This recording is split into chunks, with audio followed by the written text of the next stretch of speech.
Welcome to BC study circle. I'm Shravan Kumar Pannala అండి. గతంలో ఈ ప్రశ్న అడిగాడండి, ప్రీవియస్ ప్రశ్న. కోశ విధానము కింది వానితో దేనితో సంబంధాన్ని కలిగి ఉంది? ఎగుమతులు దిగుమతులు, ప్రభుత్వ రాబడి ఖర్చు, కరెన్సీ జారీ, జనాభా నియంత్రణ. కోశ విధానము అంటే ఫిజికల్ పాలసీ అండి.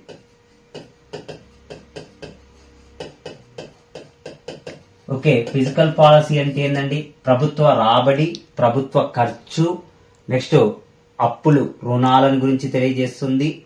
లోటు బడ్జెట్ అనేటువంటి అంశాలను గురించి తెలియజేస్తుంది.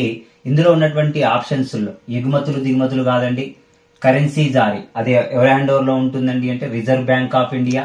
జనాభా నియంత్రణ కూడా ఉండదు. ఆన్సర్ ఏదండి అంటే second one is the correct answer, ప్రభుత్వ రాబడి మరియు ఖర్చు.